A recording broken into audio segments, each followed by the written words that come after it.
para afrontar cualquier ordenación en el sector. Finalmente, el proyecto de ley no contemplaba la prohibición específica del adiestramiento de perros para peleas, otra de las situaciones que ha estado siempre oculta, que nadie ha querido afrontarla desde el punto de vista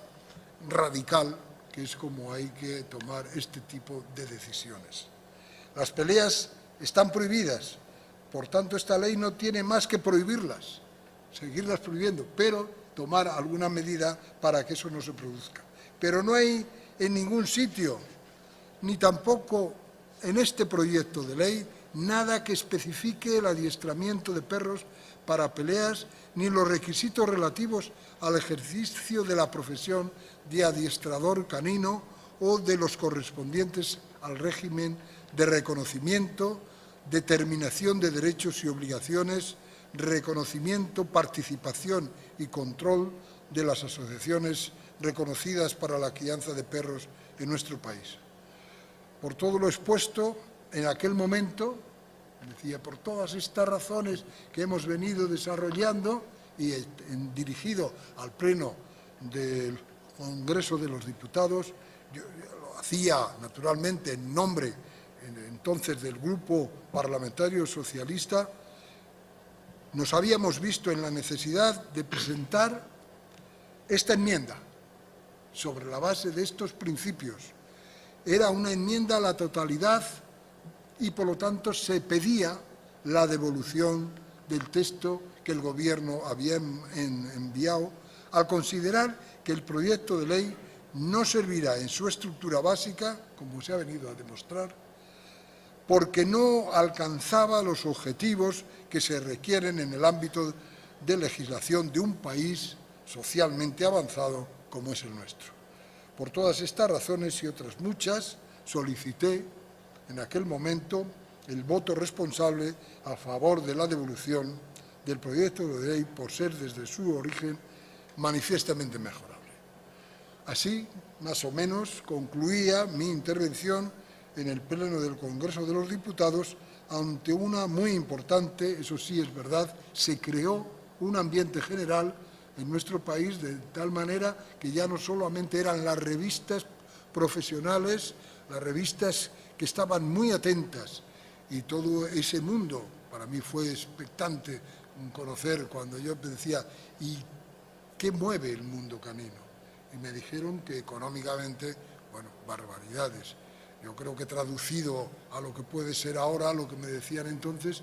por valor incluso de 1 billón de pesetas, desde lo que significaba, desde las fábricas de productos, de alimentación, desde los concursos, desde las peluquerías, desde las peleas, desde lo que se conocía y no se conocía, que era tal volumen de intereses que se estaba moviendo en aquel momento, que por eso había tanto interés.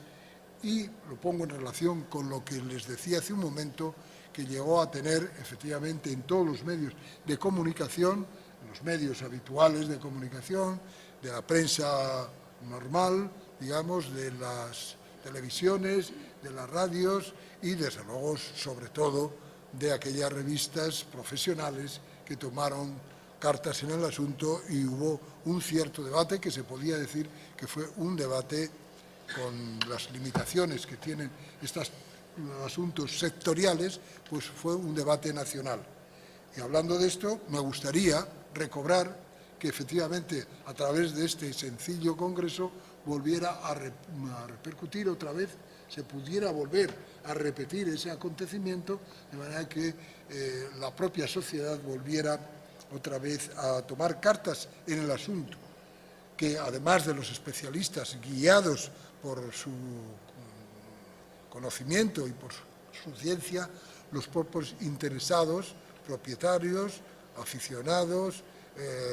profesionales de este mundo, volviéramos a entrar en aquel debate que yo creo que fue muy interesante. Esta intervención se concluía,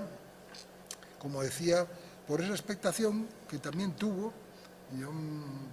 lo estoy viendo ahora, un Congreso de los Diputados, no como otras veces que nos pone la televisión con 4 personas, sino absolutamente lleno,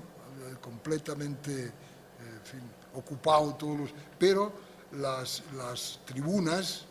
de los ciudadanos que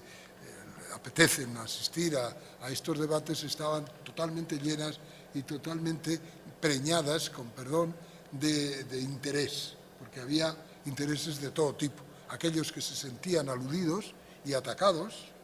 por prácticas probablemente no muy sanas, y aquellos otros que veían una poca luz en el final de su camino. Para mí este mundo, que casi es lo he ido descubriendo, un universo canino, fue, como decía al principio, un descubrimiento sorprendente al comprobar, como decía antes, no solamente el aspecto social, de lo ecológico, de lo cultural, de la afectividad que también supone este mundo, de la relación entre los ciudadanos, la relación del perro y el niño, el perro y las familias, la gente mayor y el perro, etcétera. Es un mundo tan maravilloso y tan desconocido en términos generales, pero muy conocido por aquellas personas que lo están viviendo día a día, ¿no? Que bien merece esfuerzos de esta naturaleza. Yo lo único que avanzo aquí, me comprometo, es a servir de instrumento para poder las conclusiones o las manifestaciones que aquí se están haciendo se hagan, intentando canalizarlo para que llegue también a los poderes públicos, a donde yo pueda tener una cierta presencia e influencia, por qué no decirlo, para que se retome efectivamente todo esto, toda la legislación correspondiente, y por lo menos se pueda poner al día, y es a lo que me puedo comprometer ante todos ustedes. Y nada más.